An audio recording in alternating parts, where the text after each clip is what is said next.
Well, good morning again, everybody. Today we conclude our 3 weeks of metaphysical movie fun. It's been fun, hasn't it? Have you enjoyed it? I have. Yeah, it's where I take our classic movies that we've all seen and love, and I go ahead and I watch them, and I grab out the spiritual lessons and insights so that we can all apply it to our lives. So the last couple weeks I covered Star Wars, and then Lion King, and then today is obviously The Wizard of Oz. And if you were here at the 11 o'clock last week or watched on YouTube, I just want to point this out. I have not put any Bible names that I cannot pronounce in today's talk.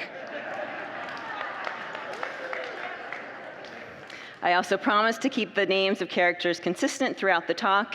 If you didn't see last week, I did it all perfectly. No need to go back. Okay, Wizard of Oz, everyone. So I saw this as a child, loved it, especially the song Over the Rainbow. I used to sing it in the mirror in my bathroom at home as a little girl, just like Kirsten did. So The Wizard of Oz, it was released in 1939, was not a success. Isn't that interesting? It was not a success when it first came out. Re-released in 1949, still not a big success. And then on television. It got put on television, the first full-length film on television, 1956, and then it became this worldwide classic. Fascinating. Did you know that? I had no idea either. Now, at the time, 1939, it was critically acclaimed because it did receive 5 Academy Award nominations, including Best Picture. It won Best Original Song for Over the Rainbow, and as well as Best Original Score, and an Academy Juvenile Award was presented to Judy Garland, who was 16 at the time of filming. Interesting also, isn't it? Yeah, she was 16, she received it at the age of 17. Here's another fun fact I found out. So in the book that the movie is based on, her shoes are silver. But in the film, because there was this new technology, 3-strip Technicolor film process, that all of the big budget and prestigious Hollywood films at the time of that era, they were using that technology, color and film. So they really wanted to highlight it, so they made her shoes red. Another interesting fact. Is there anyone who hasn't seen The Wizard of Oz? Or you're afraid to raise your hand? Okay. I was going to say, because we're going to keep you here, because we're filming it and we're showing it at 12:30. Well, if you haven't seen The Wizard of Oz for a while, since 1939, here is a recap of how the movie goes. So we have Dorothy, a farm girl in Kansas. She lives with Auntie Em and Uncle Henry, and she's longing to be somewhere else. Her life is gray and black and white, and she wants color. And her neighbor, Miss Gulch, tries to take her dog, Toto, away. And so Dorothy runs off, but she's persuaded by a traveling fortune teller, Professor Marvel, to return home. And she does arrive home right as a tornado hits, and she gets knocked unconscious by a window in the house, and she awakens to find herself in the magical land of Oz. Backdrop. And then Glinda the Good Witch appears and explains that Dorothy's house has landed on the Wicked Witch of the East and places the witch's ruby slippers on Dorothy's feet before her furious sister, the Wicked Witch of the West, can claim them. To get home, back to Kansas, Glinda instructs Dorothy to follow the yellow brick road to the Emerald City and ask the Wizard of Oz for help. Along the way, Dorothy befriends the Scarecrow, who wants a brain, the Tin Man, who longs for a heart, and the Cowardly Lion, who seeks courage. Together, they reach the Emerald City, where the wizard appears as a terrifying head. Promises to grant their wishes, but only if they bring him the Wicked Witch's broom. So off they go again on their quest, and Dorothy is captured by flying monkeys and taken to the witch's castle. But soon her friends catch up and rescue her. They're there with the witch, though. And now the witch sets the Scarecrow on fire, and so then Dorothy throws water to help him out, but it accidentally also, water gets on the witch, and it causes her to melt away. And now the witch, oh, there's applause for that, yes. And then the witch's grateful guards, they didn't like her either. They present Dorothy with the broom, and then the companions return to the wizard. Now, thanks to Toto, because the wizard's still mean. He's like a booming voice, mean. But Toto the dog pulls back the curtain and reveals the wizard is just an ordinary man.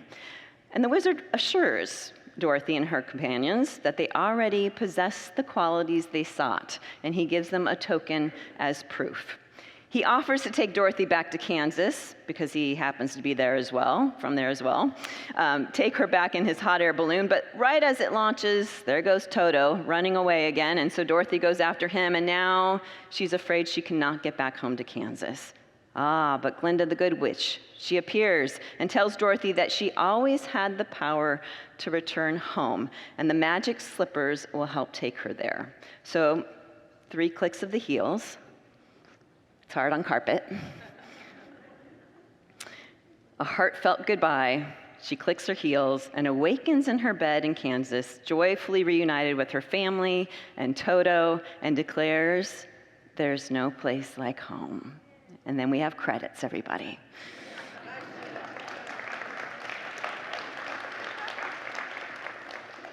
So what struck me as I was watching this movie, and maybe it's because I'm a Unity kid. I grew up in Unity. And so as I was watching it, I was just fascinated about how Unity's 12 spiritual powers are actually embedded in this film. And so I'm excited to share that with you. And of course, that powerful truth that we carry within us already our worth and our divine gifts. That nobody outside of us needs to validate us. That within us already, we have our divine gifts and the power we need just right inside of us, and we just need to claim it. But first, let's just jump into the spiritual powers. So in Unity, we teach that we have 12 spiritual powers or attributes, characteristics, and they make up our divine identity. They resonate in different parts of the body, similar to chakras, right? They're associated with different parts of the body, energy centers, and also they have colors associated with them.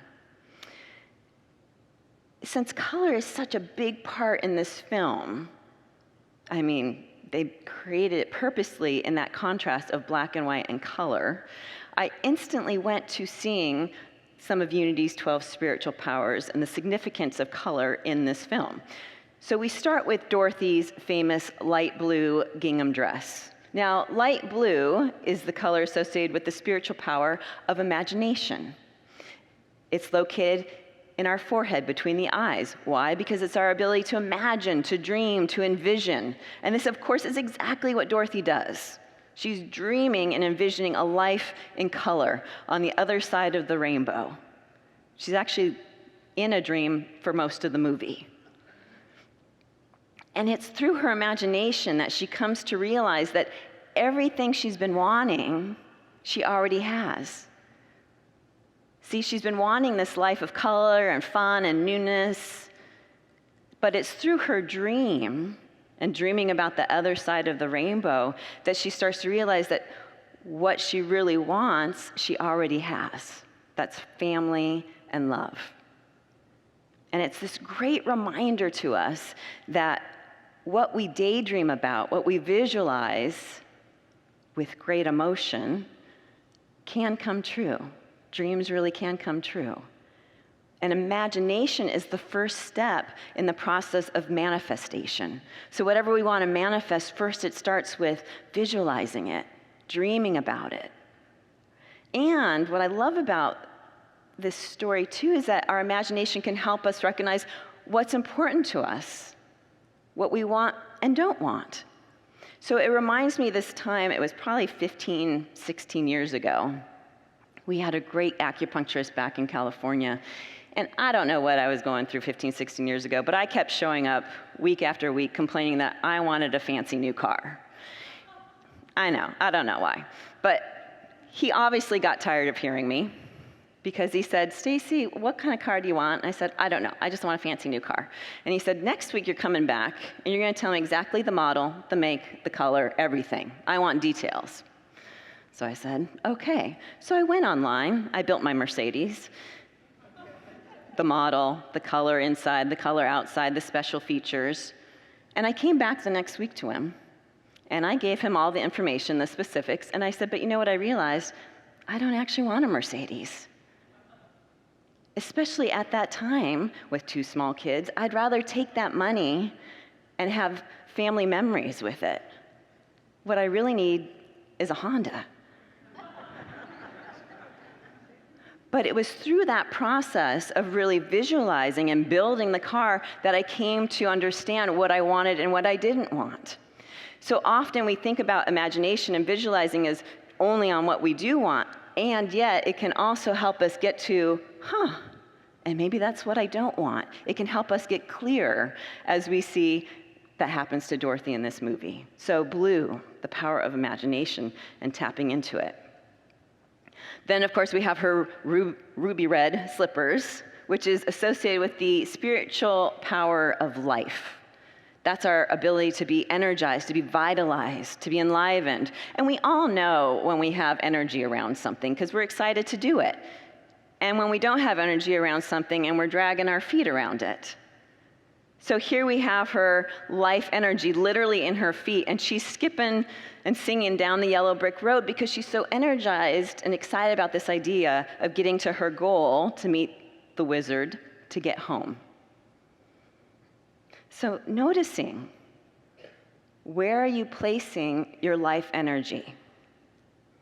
What are you putting your energy around, and what are you not putting your energy around?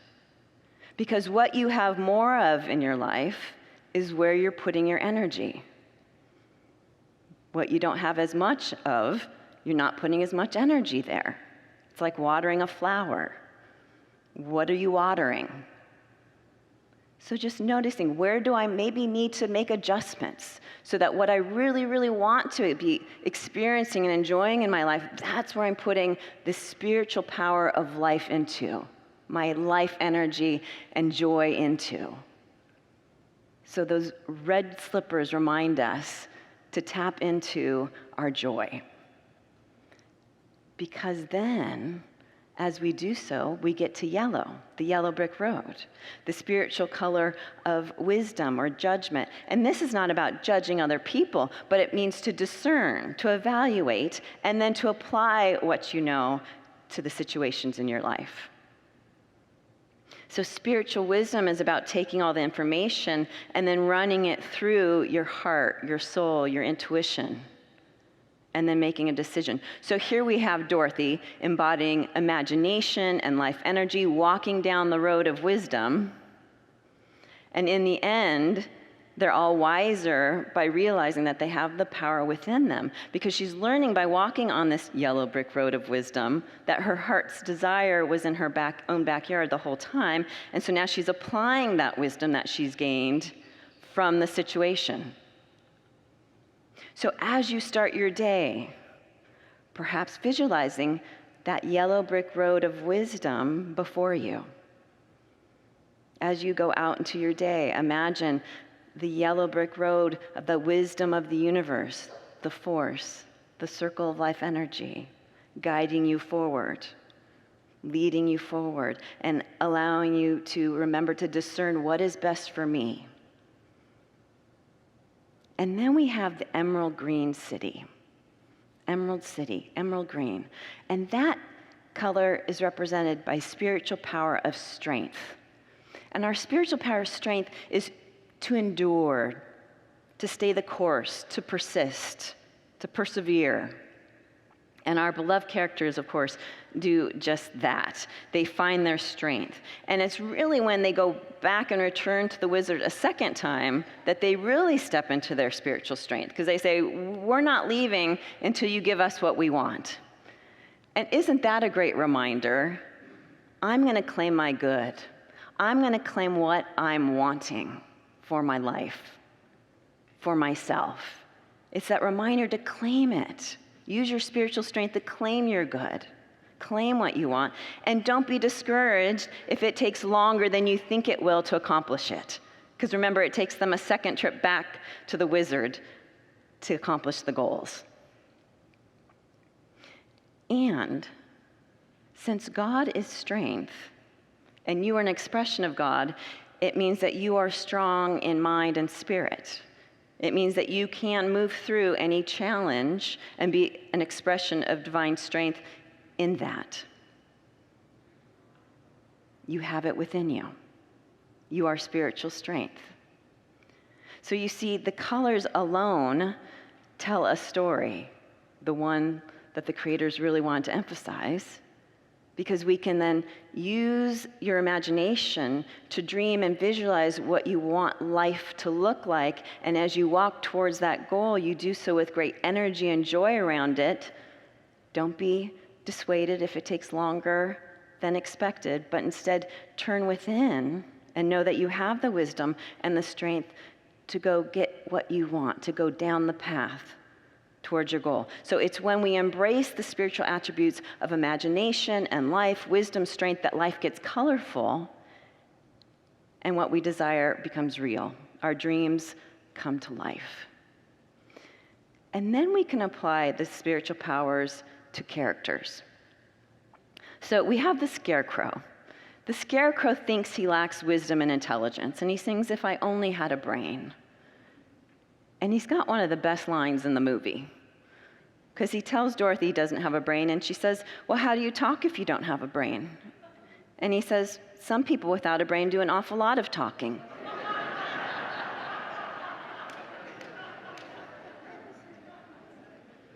She says, "Yes, I guess you're right." But it's because of the quick thinking and wise decisions throughout the story as they go along this journey that they get out of some really scary situations. And so here again we have our divine wisdom. He represents our divine wisdom, but he also represents those times that we forget that we are created from the one power and one presence, God the good, the wisdom that underlies all of existence, including yourself, expressed also through yourself. So sometimes we go through life feeling not enough, forgetting the wisdom within us. But just like scarecrow and the straw, it's stuffed within us.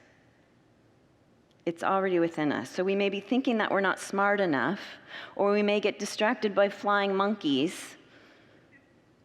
But to stop and remind yourself that you have the answers within you. Here's a quote from our first author here on the screen. "You are one thing only. You are a divine being, an all-powerful creator. You are a deity in jeans and a t-shirt. And within you dwells the infinite wisdom of the ages and the sacred creative force of all that is, will be, and ever was." So the scarecrow also reminds us that infinite wisdom lives within us. And then we have the Tin Man, and the Tin Man wants a heart. And of course, he's got another great line in the movie, because he says, I don't have a heart. I want a heart. And the great wizard says, "How lucky you are not to have one." Because life, with its tornado-like storms, can cause us to feel like we'd rather not have a heart sometimes. And yet the Tin Man reminds us that love lives within us. It's innately who we are. He says, "I could be kind and human if I only had a heart." But again, just like the scarecrow, he demonstrates over and over again that which he thinks he doesn't have. It's just that his heart doesn't look like other people's heart. And yet he's expressing loving kindness and compassion, especially for Dorothy, throughout the story. And he tells Dorothy that if they get to Emerald City, if he can't have his heart, he's going to go with her, and he's going to make sure that she gets home. It's that compassion. And it's after that Dorothy says to Scarecrow and Tin Man, "I feel I've met you before." Now, of course, we know that the characters are ones that are actually her friends back at the farm that are now these characters. But here's what I hear from this. We recognize love and wisdom. That's right. Thanks for the emphasis. I feel I've met you before because we recognize love and wisdom, because that is who we are. We are that. We are love and wisdom, and so of course we're going to recognize it. You'll recognize it. Here's from Unity co-founder Charles Fillmore on the slide. God is the love in everybody and everything. God is love. Man becomes loving by permitting that which is God is to find expression in word and action. See, the Tin Man is our reminder to lead with love, to lead with our heart. And then we have the lion. And the lion comes out roaring and scary and tough, but really he's a coward, right? Dorothy has to smack him. And then he cowers and he's afraid of everything. And here we see the spiritual attributes of strength, of power. Power meaning mastery, mastery over our own thoughts, words, and actions. And he too keeps showing up through each challenge that comes their way as already having great courage within him. And it's the opposite of the wicked witch's power, because her power is coming from fear and ego. And like her, sometimes we can turn ourselves green with envy. Sometimes, like her, we can be unkind or manipulative to get our way. But the lion reminds us that we have divine mastery and strength already within us. It's only when we let our fear overtake us that we're forgetting that within us is a wellspring of strength, that spiritual strength to tap into. And then we have Dorothy. Dorothy's our inner child. She's our imagination. She's the dreamer within. And that child within, the dreamer within, needs all three of her friends. She needs love, she needs wisdom, and she needs courage.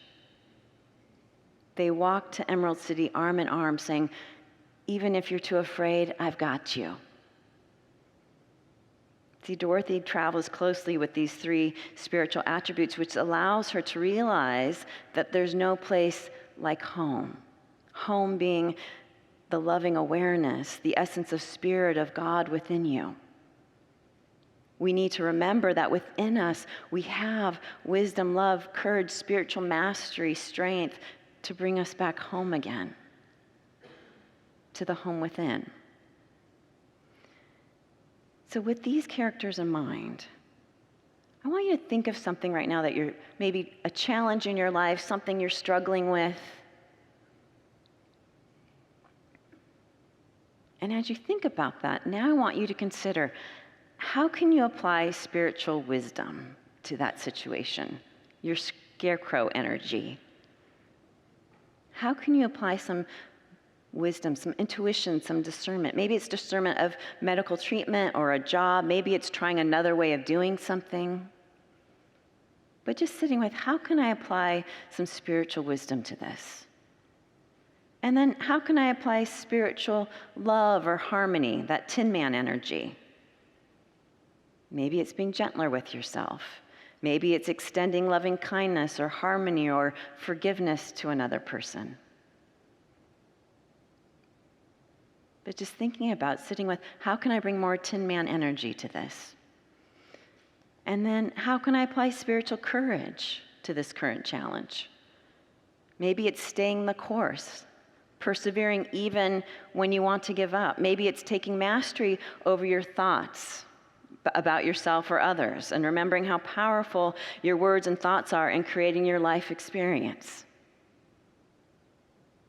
But see, all three of our characters already have what they need inside of them to get home, to get back to the divine within them. They just needed to be awakened to it. So sometimes we think we're not worthy of receiving what we desire. When they finally meet the wizard, he says, I am Oz, the great and powerful. Who are you? He's really mean. I mean, he really reinforces their insecurities and their perceived shortcomings. And we can do this to ourselves also. We can be a really loud, booming voice that says you're not worthy and points out our insecurities and our perceived negatives. We think we might not be worth accomplishing our wildest dreams. I mean, even the wizard says, you got to show me that you're worthy. Now go get the broom. That's usually when the wicked witch part of us also swoops in and says, I don't care about love, wisdom, and strength. See, she leaves those threes behind, and just to get Dorothy. Sometimes our fear shows up and says, I don't want to think about love and wisdom, strength, courage. It's when your fear of showing up in your divine identity overpowers your ability to move forward toward that which you're desiring. That's when we need to pour water over our fears and watch them dissolve. That's when we pour water, those words of clarity, of healing, of spiritual truth, and dissolve the negative commentary that you have going on in your head. Dissolve it with words of truth. Here's a quote by Marianne Williamson. Love is what we are born with. Fear is what we learn. The spiritual journey is the unlearning of fear and prejudices and the acceptance of love back in our hearts. Love is the essential reality and our purpose on earth. And ultimately, that is what all four of these characters learn. That they are loved, that they are powerful, and that they had it within them the entire time. So often we look to the outer world for validation and for answers, for something better that we have now. Social media doesn't help with this. We keep thinking that it's, life is better on the other side of the rainbow, or what we used to say, right? Grass is greener on the other side. But at some point, I invite you to get quiet and know that it is within you. That no one out there, no magic potion can give you what you already have. It's inside of you to make your own dreams happen, to create the life you want. It's within you. So like Dorothy, you've had the power to go back home, to remember the divine being that you are the entire time. To remember the divine presence that lives at home within you. To remember that you are a creative presence and that you can manifest the world you want to live in. So pull back the curtain, take off the mask, stop pretending that you're something that you aren't, and know that you're already powerful, that no one can take your power from you, that you have these spiritual attributes and more already within you. Here's a beautiful quote from Reverend Edwin Gaines on the slide. God is glorified when you stand up and acknowledge who you are and claim your birthright. And who are you? You are a divine being, a child of God, the Most High, a person who deserves to have every good thing that life has to offer. And at the end of the movie, our dear Dorothy exclaims, "We're home, and I'll never leave because I love you all. Oh, there's no place like home." So sometimes we forget to stay focused on gratitude and remember that we have what we want and need in our own backyard. But when the storms of life happen, and they will, they do, just remember to return home, to your inner being, to the indwelling spirit, because that's where love is. And there's nothing like being surrounded and immersed by love. So whatever you're facing in life, whatever it is, your power lies within you. You are wise, you are loving, and you are courageous. And that's the spiritual insights, my friends, from the classic, The Wizard of Oz. Thank you for coming to the movies with me this summer. Blessings, everyone.